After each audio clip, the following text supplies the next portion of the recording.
Buenas tardes, muchas gracias por vuestra asistencia. Yo soy Marisol González de la Asociación AGE, Archivo Guerra y Exilio, delegada en Cantabria, y ella es Amparo Sánchez Monroy, que es la delegada de la misma Asociación AGE, pero en Francia. Entonces, lo que vamos a hacer hoy es una charla en la que ella nos va a contar su propia historia, porque ella nació en 1938, en plena guerra. Su padre era un oficial republicano y bueno, pues pasaron la frontera con Francia al finalizar la guerra. En febrero del 39 pasó toda la familia.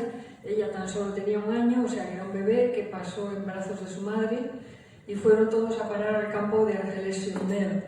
Allí estuvieron internados, pasando muchas penalidades, como sabéis que era aquel campo en el mes de febrero con un frío de muerte.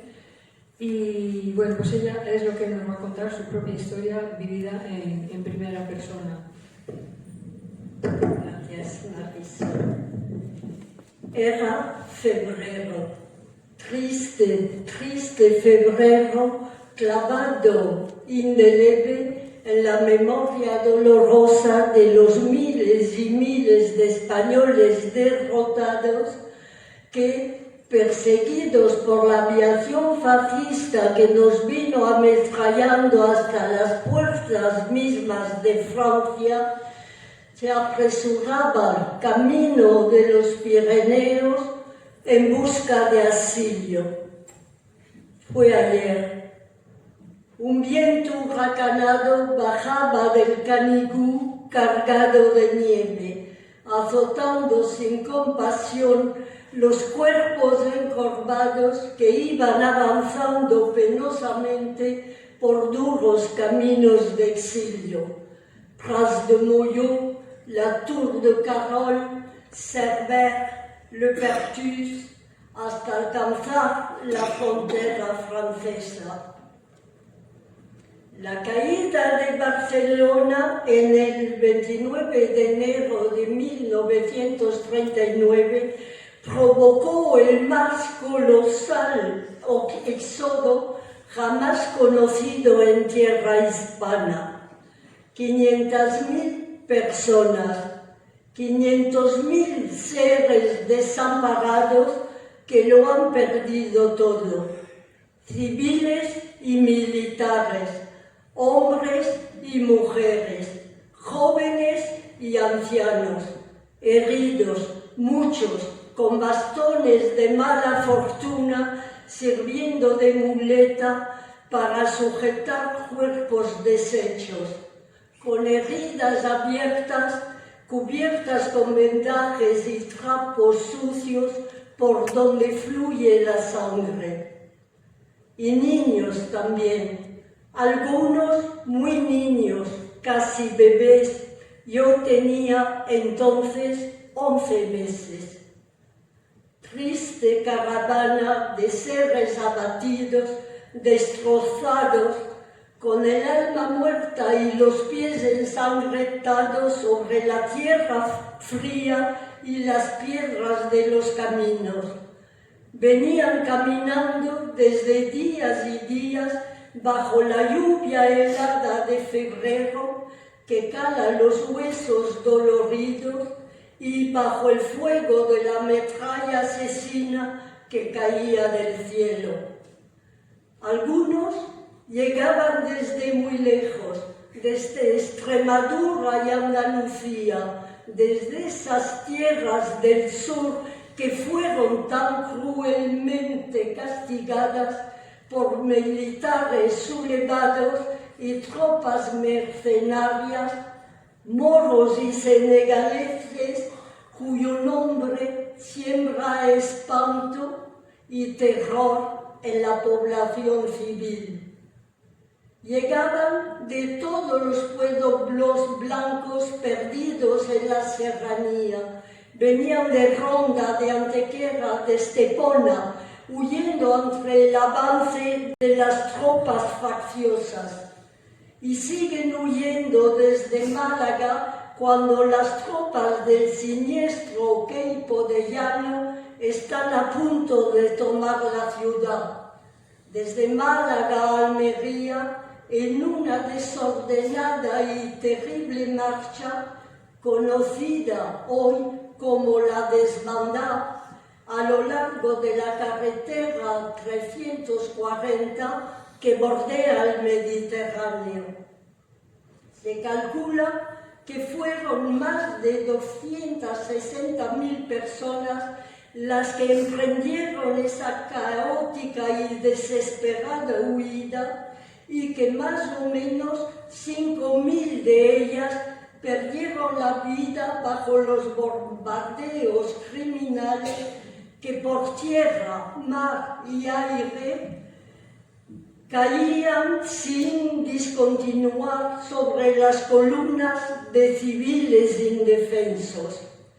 Y ahora, el 7 de febrero 39, 2 años después de aquel infierno, cuando los bárbaros entran en Barcelona, una nueva y tremenda desbandada espera a los supervivientes del 7 de febrero del 37, camino de Francia. Ahora son 500.000 refugiados amasados a lo largo de la frontera francesa que los franceses resisten a abrir. Son larguísimas horas de espera y angustia y de sufrimiento bajo el frío crudo y la lluvia helada de febrero. Y cuando al fin ceden las barreras, bajo la fuerte presión ejercida por la inmensa marea humana que viene pidiendo asilo, cuando al fin han pasado la frontera y piensan estar a salvo y ser libres en esa república vecina que presumía ser patria de los derechos humanos, no saben los refugiados lo que aún les queda por sufrir. Porque, para asombro y desesperación de los refugiados, el asilo esperado no iba a ser otro que los inhóspitos campos de concentración diseminados por todo el territorio francés y el mayor de todos, el campo de concentración de Argelès-sur-Mer. Ni techo ni abrigo, solo alambradas de púas sobre la arena fría y mojada de febrero, en un rincón de playa insalubre y abandonada. Miles y miles de seres humanos amontonados, hacinados en condiciones infrahumanas como bichos en corral. Fue ayer. Democracias que presumían ser patria de los derechos humanos maltrataban poblaciones civiles indefensas, encerraban ancianos exhaustos y niños inocentes orilla del Mediterráneo entre alabradas de púa que hieren y humillan. La arena por cama, el cielo por manta, hambre, frío, miseria y dolor, llantos de niño, mujeres de manos vacías y pechos secos, hombres refugiados de rabia oscura y de puño apretado, adultos curtidos en todas las luchas de la vida, con la mirada fija por la nada del horizonte, midiendo con coraje el precio que hay que pagar por un sueño derrotado al que jamás van a renunciar. Arena y viento, epidemias, piojos, sarna, promiscuidad y falta de higiene, garde mobile et troupes coloniales ronda de moros y senegaleses a caballo, temblor de mujeres, acero de espadas a descubierto y turbantes al viento, noches de miedo, noches sin sueño, violaciones porque las hubo en el campo de concentración, llantos, sollozo, noches de muerte y de luto, cuadriláteros de castigo, noria de españoles maniatados, medio desnudos y descalzos, dando vueltas en el centro, todo un día, toda una noche, bajo la pálida e indiferente luz de la luna. Ale, ale, decían los guardianes, ale, ale, arena y viento, rugidos del mar, la arenitis que vuelve loco, bocas y ojos de arena. Alambradas de púa cerrando el horizonte y el mar por única salida, las olas frías de febrero. Alguien, un hombre, una mujer, avanzan hacia las olas, mar adentro. El mar, la locura y el mar.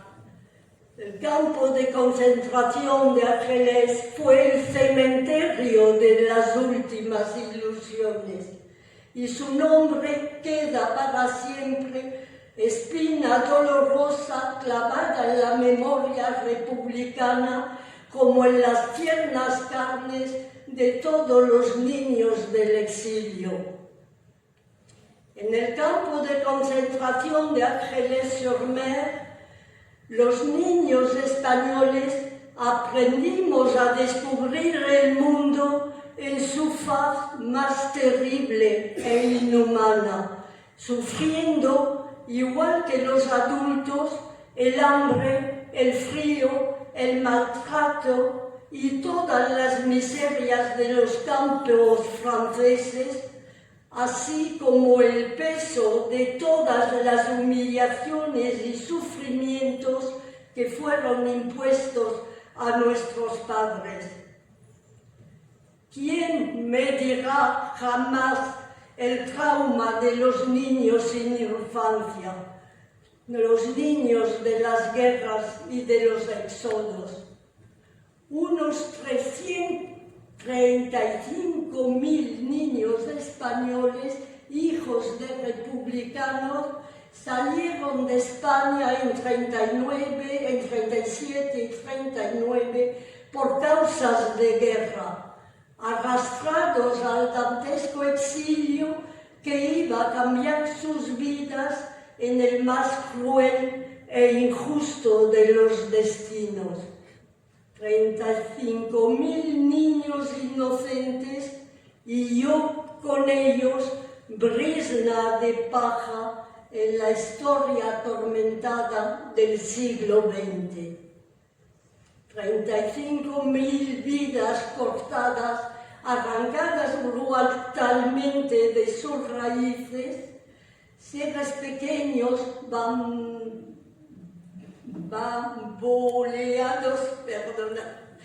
bamboleados duramente al alba misma de sus vidas y envueltos en los vientos malos de la historia, esparcidos con fortunas e infortunas diversas por los durísimos caminos de todo exilio forzoso.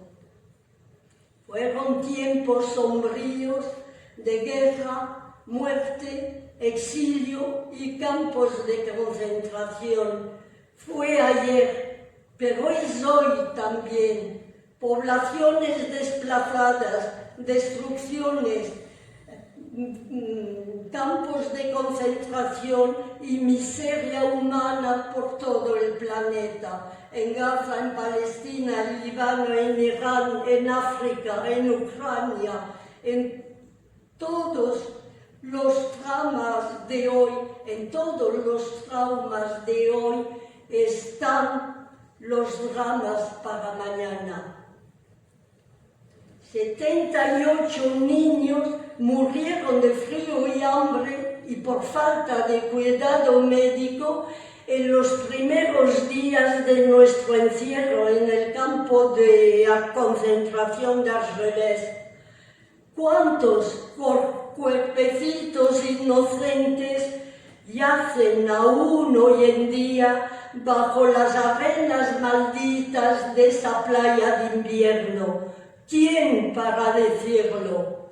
¿Y cuántos cuerpecitos inocentes se llevó para siempre el Mediterráneo, envueltos en la blanca y fría espuma de sus olas? ¿Quién para decirlo? ¿En dónde está el censo oficial que recoge con nombre y apellido el número de aquellos españoles víctimas de nuestra mayor tragedia nacional? Hoy, todavía, a mis 88 años, me pregunto qué milagro harían mis padres que sin leche, sin pan, sin más agua que la que caía del cielo, me dieron 2 veces la vida. Después supe que mi padre cedió su cazadora de cuero de oficial republicano por unos gramos de azúcar y con un poco de tela arrancado del faldón de su camisa me hacían unos chupetes de azúcar que mojaban en el agua insalubre del campo y que me metían en la boca cuando yo lloraba de hambre. Tampoco sé quién fue el desalmado, el triste personaje que en ese mismo campo de Argelès-sur-Mer le compró entre comillas a mi madre el anillo de casada de oro, la única prenda de valor que pasó a Francia con ella. Pero sí sé muy bien, porque me cuesta todavía ir a Argelès y poner mis pies, pisar esas arenas en donde yace el recuerdo vivo de tantas vidas rotas, de tanta infancia robada, de tantas ilusiones perdidas. En Argelès, instituciones despiadadas cometieron el más imperdonable de todos los actos. Separaron a las familias,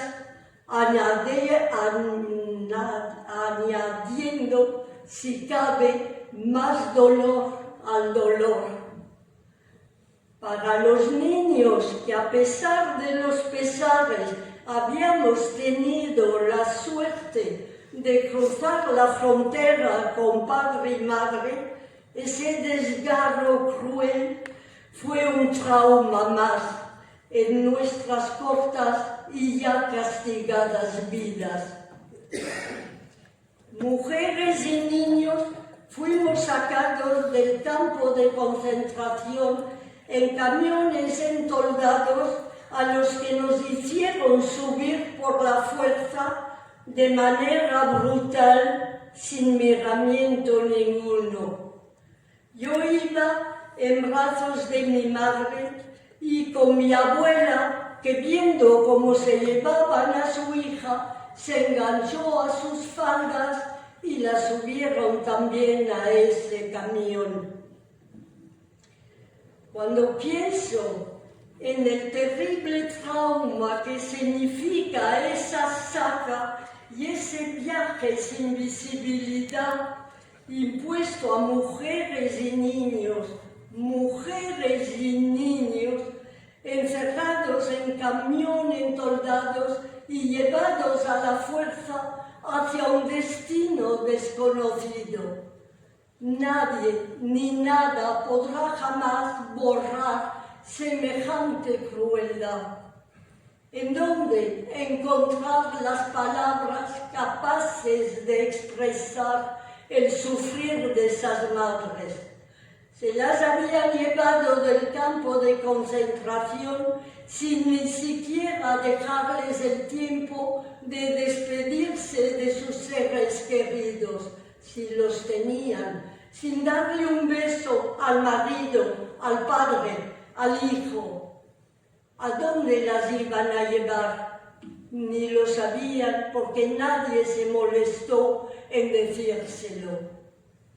Los camiones entoldados prendieron la ruta y descargaron su mercancía humana en la estación Matabiau de Toulouse, que está a unos 230 kilómetros del campo de concentración de Argelès-sur-Mer. Era de noche y nos hicieron subir en vagones de un viejo tren de mercancía allí estacionado. Las madres estaban moralmente abatidas, solas, desesperadas. No sabían cuál iba a ser su suerte y la de sus seres queridos. Se sentían abandonadas, perdidas, decía, enfrentadas al más incierto porvenir en un país del que desconocían la lengua y que tan mal las estaba tratando. No habían comido ni bebido en todo el día. En ese tren les dieron solo un poco de leche para los niños agarrados a sus pechos vacíos. La noche fue larga y penosa. Los niños lloraban, reclamaban. La angustia y la desesperanza las sumergía pensando en los suyos, sin poder comunicarse con ellos, sin saber siquiera si los volverían a ver. Yo volví a ver a mi papá año y medio después de esa separación. ¿Me das agua, Marisol? Por favor, perdonad, tengo sed. En realidad estaban entoldados para que la población no se conmoviera o no se sublevara. El tren quedó estacionado toda la noche en la vía de esa estación y cuando emprendió su marcha, el desprecio total, nadie dijo cuál era la nueva destinación. Y esa destinación pues fue un nuevo campo de concentración, le Camp du Clocher a Limoges, en el departamento de la Creuse. Más tarde hubo el Camp de la Bavière-les-Mines y en septiembre 39, cuando Francia e Inglaterra declaran la guerra a Alemania, vuelven los camiones a los campos de concentración y vuelven a cargar por la fuerza a mujeres y niños para llevarlos a nuevo destino, porque en las prefecturas, en las alcaldías, habían llegado órdenes desde París diciendo que Francia, estando en guerra, todo refugiado, todo extranjero que se encontraba en territorio francés podía ser motivo de disturbio y entonces convenía pues vigilarlos aún más. Así es como el nuevo destino de mi madre, el mío y el de 85 mujeres y niños más, fue la cárcel de Aubusson, una vieja cárcel francesa cuyos últimos inquilinos habían sido los presos alemanes de la Primera Guerra Mundial, de 1914-1918. Ay, gracias, Eres. Merci beaucoup. Allí, en la cárcel d'Aubusson, encerraron, pues, decía, 86 mujeres y niños españoles que no eran ni criminales, ni asesinos, ni delincuentes, no habían robado ni matado a nadie. Allí, cada noche, el correr y descorrer de los cerrojos, el tintineo de las llaves cerrando las celdas y el apagón de la luz aumentaba la angustia de las madres y el trauma de los niños. Allí, una noche fría de invierno, en enero del 40, murió un niño pequeño llamado Manolín por falta de asistencia médica. Manolín, solito, en una celda llena de mujeres rotas de dolor, pidiendo una ayuda que no vendría, gritando socorro frente a los muros sordos e insensibles de la cárcel. Mujeres, madres, llorando de impotencia y de rabia, sollozando ante el niño que se estaba asfixiando, golpeando los muros hasta lesionarse los dedos de las manos. Unas manos deshechas, pero que mañana, cuando vengan los guardianes a abrir las celdas, ellas se balancearán sobre ellos, con ganas de matarles. En la cárcel de Aubusson cumplí yo 2 añitos. 87 años han pasado. Los niños del exilio se han hecho mayores siguiendo trayectorias propias con más o menos fortuna. Hoy son abuelos o bisabuelos como yo. Otros, por desgracia, han quedado en el camino. El drama colectivo que unió nuestros destinos de niños republicanos condenados al exilio se va alejando en el tiempo, pero algo nos ha dejado, algo llevamos dentro que sigue moviendo nuestras vidas. Todo exilio forzoso es un shock emocional violento, es un desgarro, una amputación cruel, un verdadero trauma en el sentido de herida profunda con fractura, o sea, de ruptura, de quiebra en el interior mismo del ser. Los niños son como esponjas que absorben todas las emociones de la infancia, lo vivido, lo sufrido, lo oído, lo callado y lo interiorizado. Sienten la angustia y el sufrimiento de los padres, también el abandono, la ruptura, la pérdida, los sentimientos de culpabilidad. Todo cala en ellos hasta en lo más hondo, consciente o inconscientemente.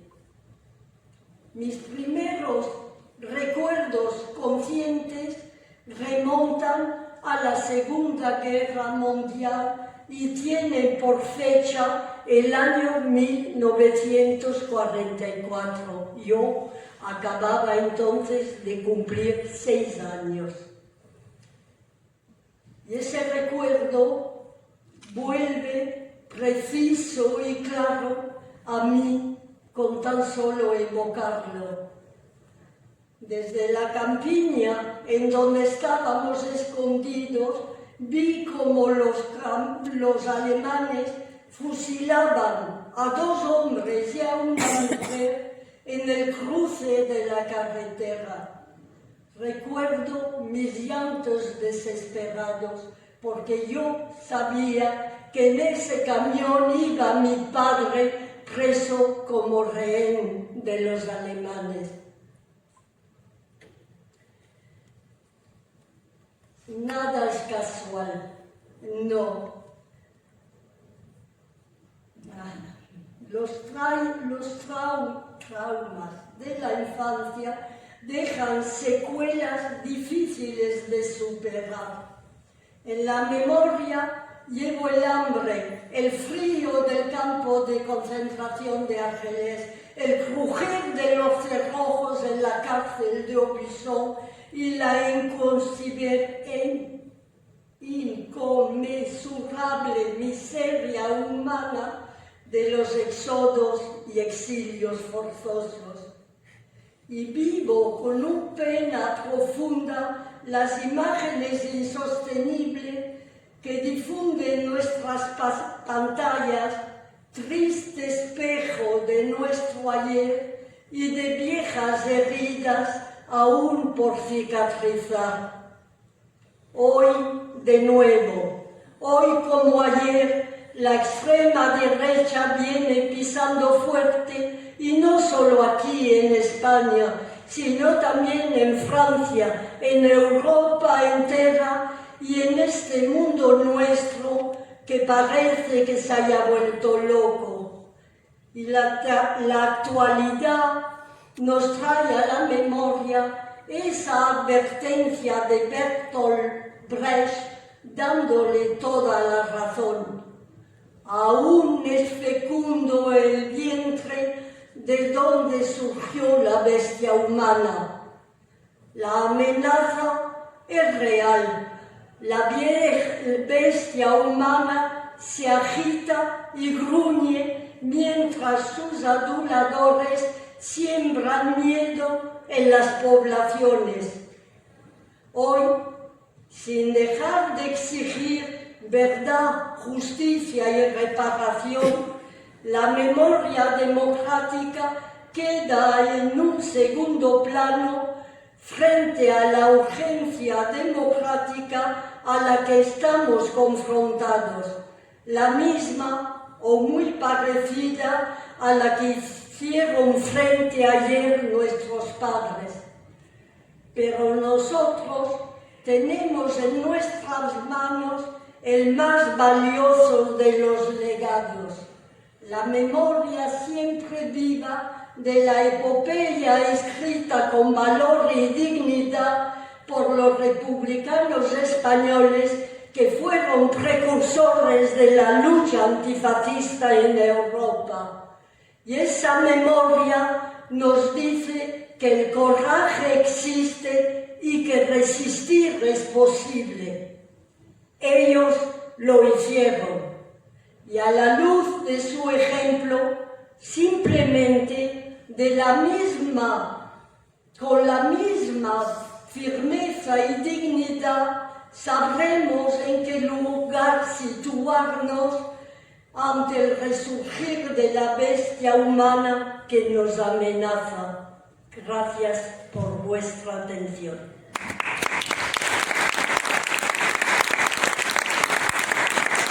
Andrés, ¿por qué nosotros no nos hacemos franceses, pero la niña, ¿por qué no la hacemos francesa? Y mi padre se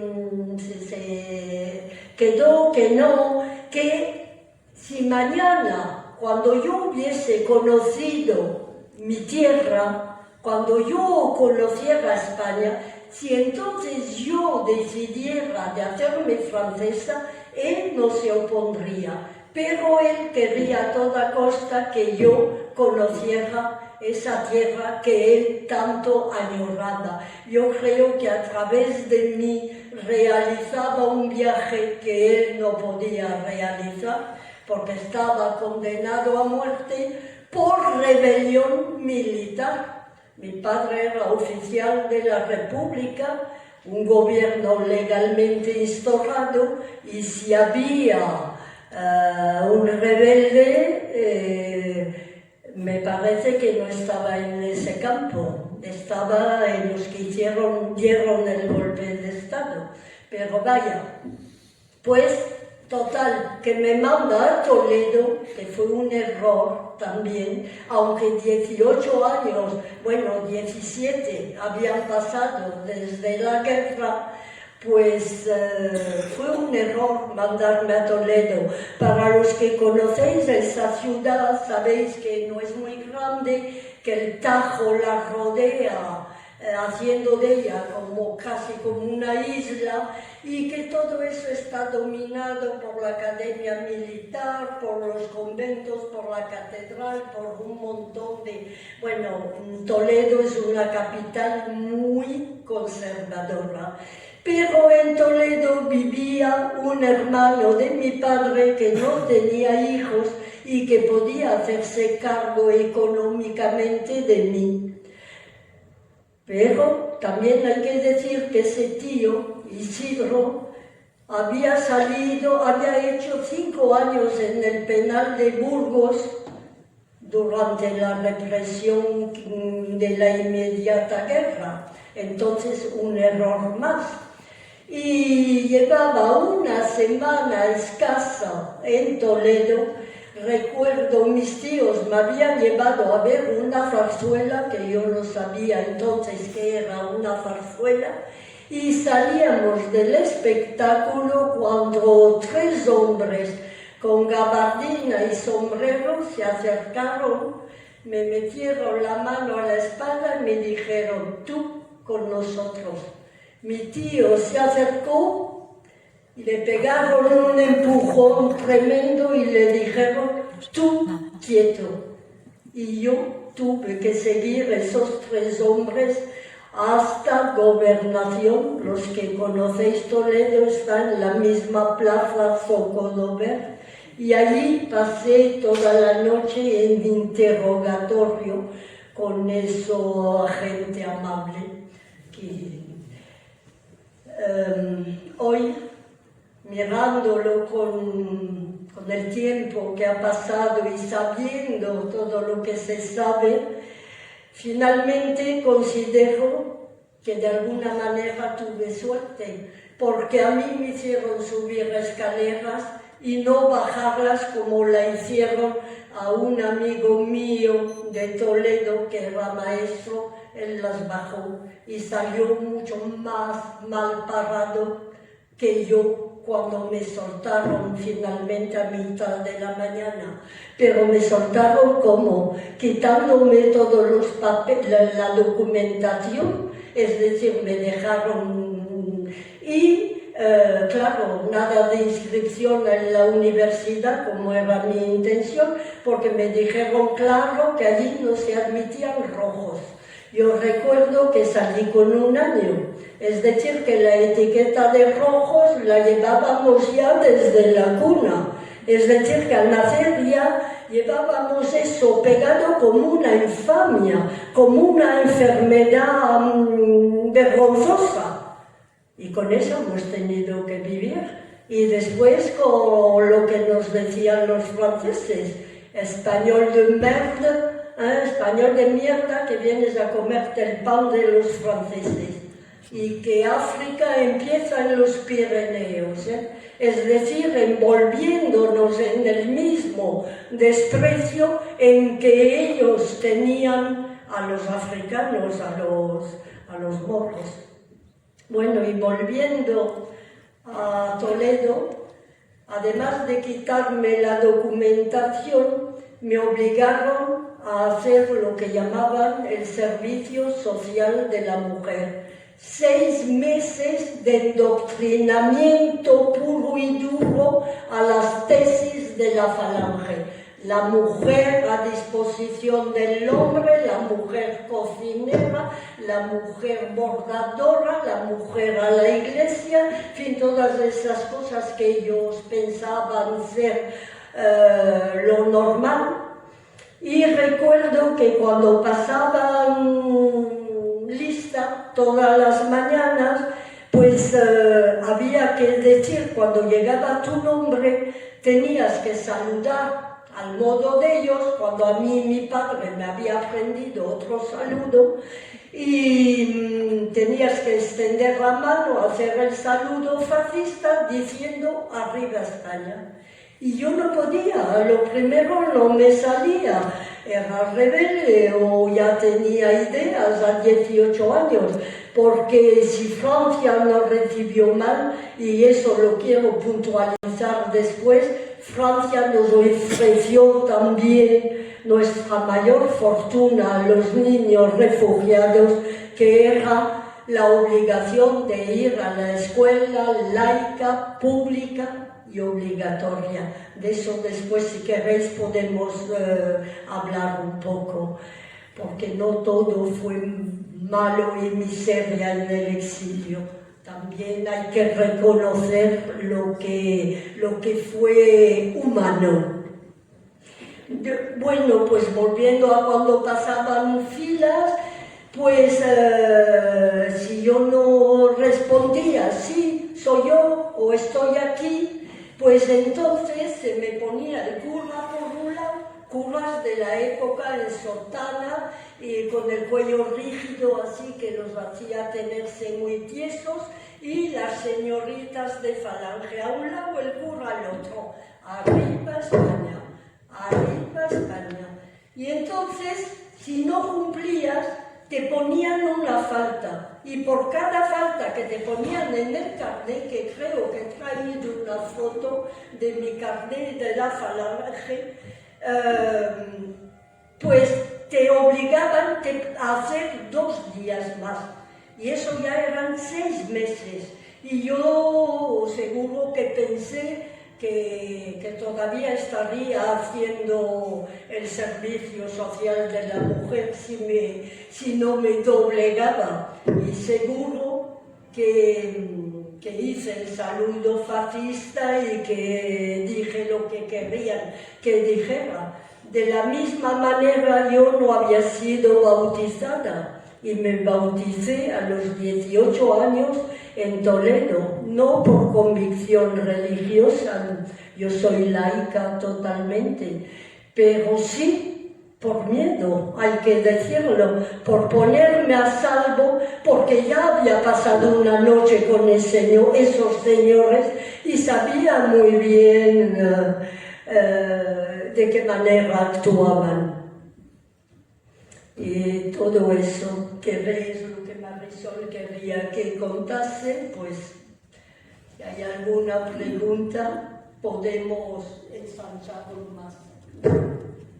Bueno, añadir que estuvo 2 años en España Así sin pasaporte y sin poder salir de... Sin poder, eso son las dictaduras. Eso, cuando voy a los colegios les digo a los futuros de bachiller, los niños que ya están en edad de entender, eso les digo porque últimamente vi ¿cómo se llama? Cuando hacen una encuesta y les piden a los jóvenes de 16 a 24 años en qué tipo de sociedad les parece que es mejor vivir. Y la contestación a esa encuesta es que una mayoría de ellos dice que ¿por qué no una dictadura? Claro que lo dicen por ignorancia, e imagino que no lo dicen por convicción, porque entonces sería catastrófico. Pero por eso, cuando voy a los institutos, como decía, insisto en qué es una democracia, pero a partir de los hechos, a partir de las leyes, a partir de las reglas, no a partir de ideología, a partir de textos. ¿Qué es una democracia y qué es una dictadura? Y después, una vez que han entendido bien qué es una cosa u otra, que elijan, si quieren vivir en dictadura, allá ellos. Pero que sepan que lo primero que hacen las dictaduras es prohibir libros o quemarlos y quitar la libertad a todo aquel que no comparte justamente su ideología. Me parece que en este país 40 años de dictadura han roto todos los lazos que unen a las generaciones. Esa transmisión intergeneracional que es la que constituye la vida social de los pueblos. Es así nuestra historia desde... Y en España la dictadura lo rompió esos mecanismos, acalló la palabra, prohibió los libros, y hablar era correr el riesgo de estar encarcelado. Entonces hubo un muro de silencio, y ese muro de silencio, esa falta de transmisión, eso es lo que estamos pagando de manera dura hoy en día. Eso es lo que hace que jóvenes de hoy, que no son más tontos que los jóvenes de otros sitios, te puedan contestar que lo mismo les da vivir en una dictadura. Eso es el precio que estamos pagando, me parece a mí. Si no estáis de acuerdo, acepto la contradicción.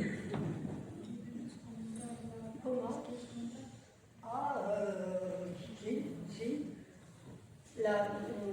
Hemos traído una carta, me la quejas un poco más que la pueda traducir. Merci.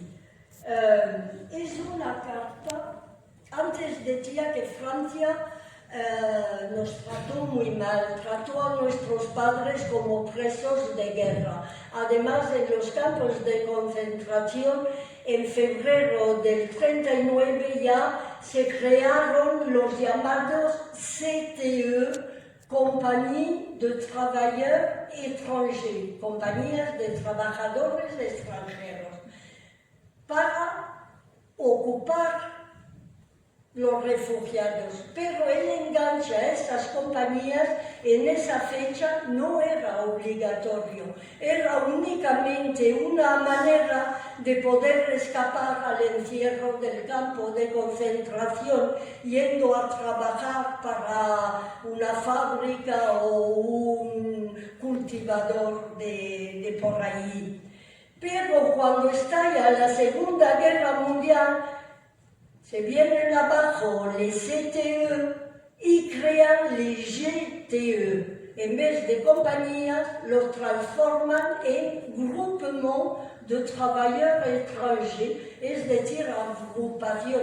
Y ahí ya el refugiado no tiene opción. Ahí ya tiene que ir a trabajar por fuerza. Trabajo forzado, trabajo esclavo, que si el patrón no le quiere pagar, no pasa nada, él tiene que trabajar. Y en ese contexto he recuperado, cuando hacía investigación, he recuperado una carta que un ciudadano francés le manda al comandante del que dependía el campo de concentración, y le dice lo siguiente: tengo el honor de confirmarle mi carta del 4 de diciembre. Si mi vecino Olive es el nombre del vecino, soltase su español, os pido que hagáis bien atención a la semántica, a las palabras empleadas por esa gente. Si mi vecino suelta su español, usted podría dármelo y yo os devolvería el que tengo, porque no me es ya de mucha utilidad. Fijaros, Y el que tiene Olive, su vecino, es un excelente trabajador y además tiene una mujer y una hija que trabajan igual, que valen su peso de oro, porque trabajan igual que un hombre y hacen un trabajo de un hombre. Bueno, esos yo los cogería con mucho gusto. Entonces, si mi vecino le devuelve el suyo, haga el favor de cedérmelo a mí. Y luego le da las gracias al comandante. Eso era el tipo de trato que se hacía con los refugiados. Mano de obra esclava, mano de obra forzada, desprecio, lo que decía antes. Si no estás contento, le decían, va-t'en avec Franco, vete con Franco si no estás contento. Y eso son cosas que no hubiésemos querido volver a ver, pero creo que hace poco todavía en Djibouti hubo un mercado de esclavos, vendían refugiados como vendes ganado. Por eso hoy aún en día, al preguntarse en qué hemos progresado, en qué está pasando una cuestión muy complicada. Si tuviese la solución ya la habría publicado a lo ancho y a lo largo. Muy complicado en este momento. Usted ve que vivimos una crisis que no es sola española ni francesa, es una crisis mundial. Estamos asistiendo al nacimiento de nuevos imperialismos que para los que no existen ni derecho humano ni leyes internacionales, solo la fuerza. Su doctrina de ellos es su provecho y su fuerza. En esas condiciones y conociendo el estado de Europa, el de Francia, el de España un poco menos, la verdad que como no haya un despertar, pero me parece que hemos perdido mucho tiempo y seguro que en Francia, por hablar del país en donde vivo, aunque vivo más en un tren de acá para allá que en una casa, pero vaya, en Francia en junio que viene tenemos elecciones a presidencia de República y seguro que el Front National, la extrema derecha, tiene toda probabilidad de llevarse el sillón.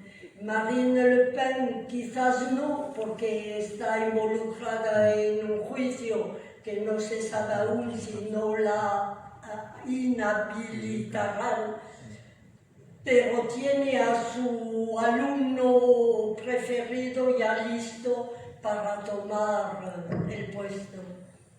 Y la oposición, la izquierda en Francia está muy débil, muy dividida y además muy atacada, muy atacada, y luego con todas las fake news que tenemos, todas las redes sociales, todas las mentiras y la basura que pasa por esos sitios, es difícil hoy en día posarse.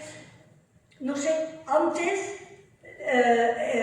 la gente tenía referentes. Yo sé que de mi época, cuando ya pasó la miseria de los campos y todo eso, cuando ya se vivía un poco más normalmente, sabíamos que estudiando tendríamos un puesto seguro. Hoy en día mismo estudiando no están asegurados nuestros hijos de enganchar un puesto. Es decir, que los referentes con los que han condicionado nuestras vidas, con los que hemos vivido, todo eso hoy hay un despliegue tremendo, otra vez del capitalismo en su forma la más violenta.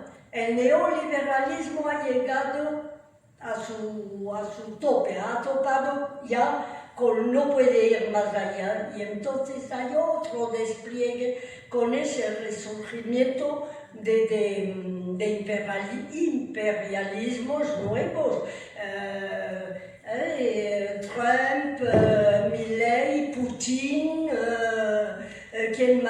Netanyahu, toda esa gente para quien derecho internacional, derechos humanos, no existe para ellos eso.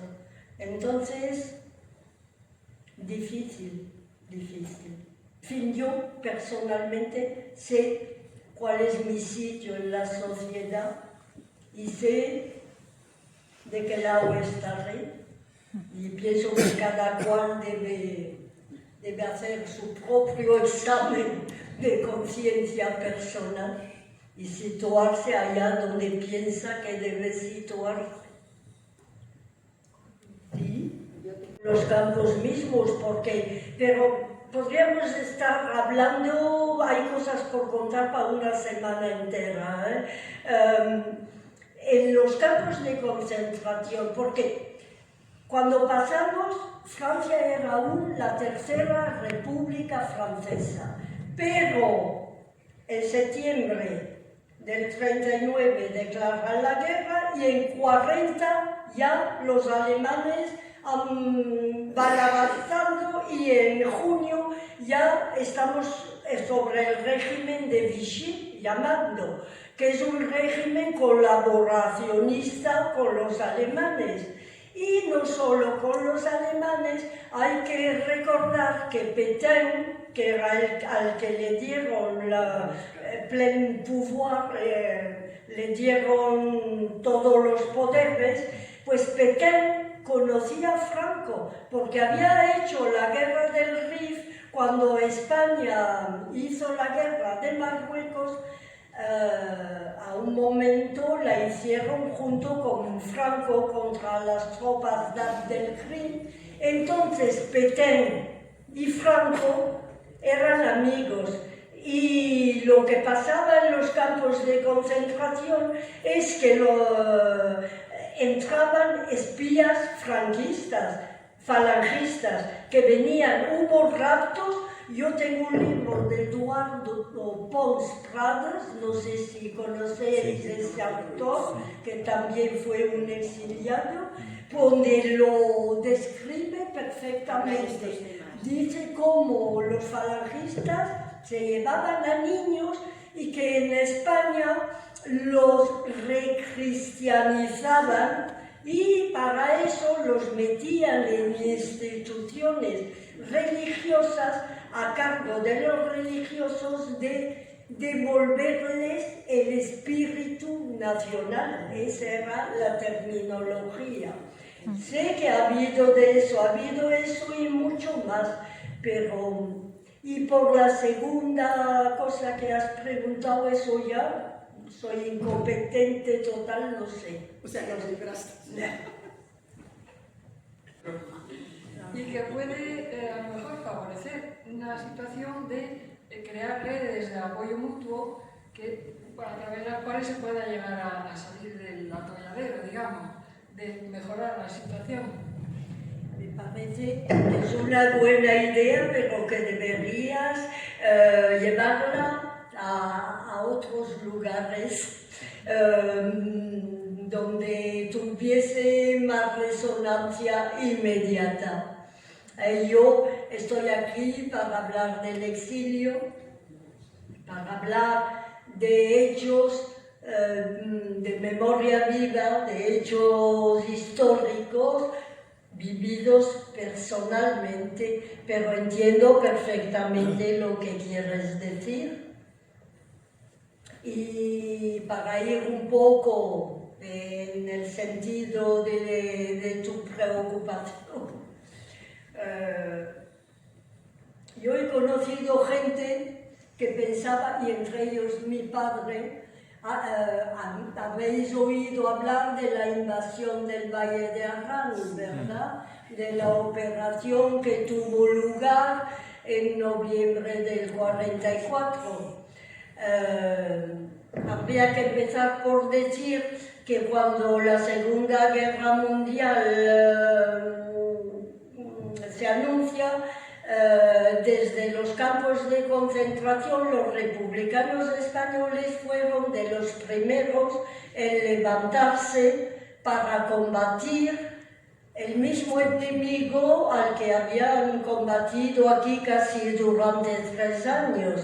Entonces eso es un hecho también que los franceses han puesto mucho tiempo en admitir, y así como la liberación de París, que mucho de Gaulle, el primero, cuando París es liberado en agosto del 44, De Gaulle, en el discurso que hace delante del Hotel de Ville, empieza diciendo París martirisé, París outragé, pero París liberado por él mismo, por su pueblo.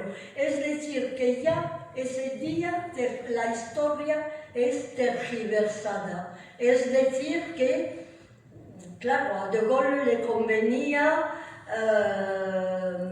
que el pueblo fuese un pueblo resistente y no un pueblo colaborador, cuando en realidad sobre Vichy Francia era muy colaboracionista.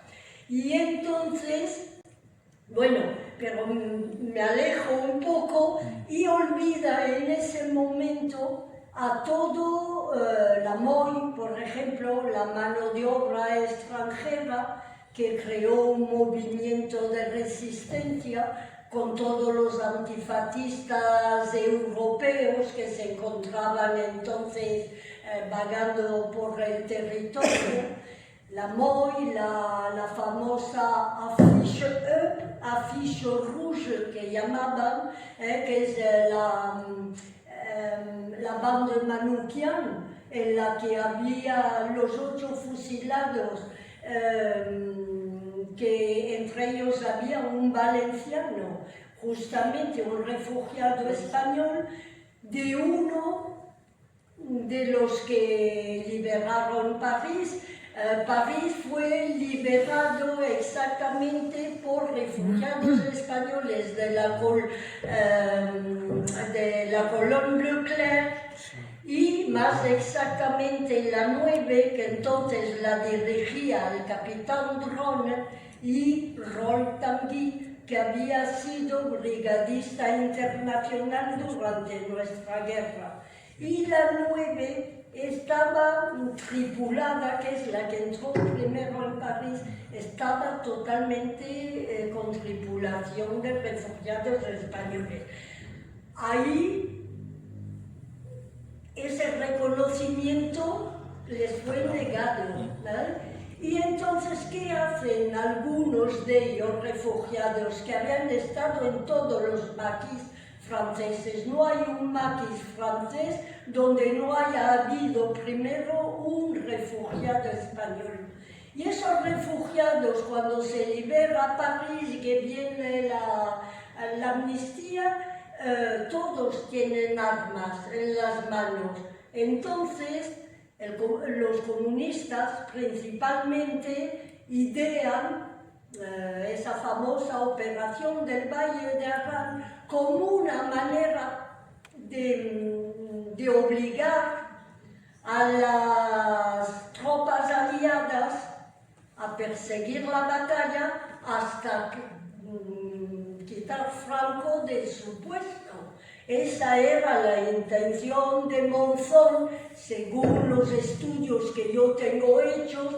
Yo sé que la cosa es muy discutida y que pueden haber otras opiniones o otras análisis más finas que la mía, pero sí puedo decir, porque yo me he criado entre toda esa gente y mi padre estuvo con la UNE en la operación del Valle de Arán. Y eso es lo que te quería decir. Fueron muy valientes, pero también fue una locura, ¿no? Y ya sabes cómo terminó la operación del Valle de Arán, aunque había sido como un día en élan. No, perdonad, hay palabras. A veces pienso en francés, me lo voy traduciendo en castellano, y a veces el cansancio, pues la edad y alguna palabra me viene con un poco de retraso. Perdonad. Impulso, oui. Lo hicieron pues eso, a partir de un razonamiento un poco como el que tú has expuesto aquí, ¿ves? Pensando que todo se guerría y que ellos tenían las armas aún y ellos nunca se declararon vencidos, ¿eh? Cuando pasaron la frontera yo puedo decirte que no iban para exiliarse, iban para retomar fuerza y volver a la batalla. También conocéis lo de Negrín, resistir es vencer y todo eso. Y seguro que también sabéis que habían armas en Francia, en Mont-de-Marsan, donde depositaron oro contra armas, pues los españoles esperaban recuperarlas, esas armas, en fin. Los españoles son eternos soñadores de utopías magníficas, humanistas, pero difíciles. Sí. Bueno, había unos 70 alumnos que habían reunido de varias clases con varios profesores de historia. Y ella pregunta cómo han reaccionado los alumnos, si han hecho preguntas, si han sido participativos. Sí, y principalmente las mujeres, y eso me ha hecho feliz. Encuentro que son más, se atreven más, los muchachos. Y sí, muchas preguntas, la clase ha sido activa y a mí me ha alegrado mucho porque hasta ahora, lo que decía antes, eso de la dictadura y de la transmisión rota y del silencio o la noche larga del franquismo, a eso la generación anterior les enseñaban quién eran los griegos y los romanos, pero no quién eran sus padres y sus abuelos. Y esta generación parece más abierta y con más interés por conocer, por saber quién son y de dónde vienen, que me parece elemental si más tarde pretenden ser ciudadanos conscientes y responsables. Sí, la clase muy bien esta mañana.